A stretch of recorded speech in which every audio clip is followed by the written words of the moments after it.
नमस्कार सगळ्यांना. तर इथे मी बनवत आहे भाताची पेज, कारण की मुलीची तब्येत बरी नाही, तिच्या पोटाला त्रास होतोय म्हणते, म्हणून तिच्यासाठी भाताची पेज बनवत आहे. तर माझ्याकडे काही गावठी तांदूळ नाही, तर घरातले जे तांदूळ आहे त्याचेच करणार आहे. रेशनिंगचे तांदूळ असतात पण ते बरोबर नसतात, ते जाड असतात एकदम. ते भाकरी बिकरीसाठी ठीक आहे, पण नाही, पेज नाही बनवू शकत त्याची व्यवस्थित. तर म्हणजे बनवू शकत नाही, तर मला नाही जमत त्याची पेज. आपल्या घरच्या तांदळाचीच बनवते. तर त्यासाठी पाणी भरपूर घ्यायला लागतं. म्हणजे तांदूळ जर 1 मोठं असेल तर त्याला पूर्ण हा तो भरून पाणी घेतलं आहे.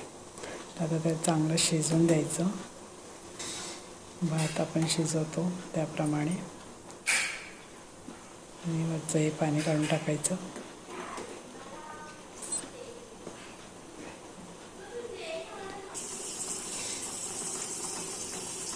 तर बघा, पाणी कमी झालं तर त्यात पाणी टाकायचं परत गरम जरासं, कारण की पाणीच भरपूर लागतं पेजीमध्ये. आणि छान भात शिजला की मग त्याला आपण जी रवी असते आपल्या घरामध्ये त्याने चांगलं घेऊन घुसवून द्यायचं, म्हणजे तो तांदूळ चांगला बारीक होतो, मग प्यायला पण बरं पडतं. तर कसं वाटलं माझा व्हिडिओ नक्की सांगा आणि सबस्क्राईब करा माझ्या चॅनलला. थँक्यू.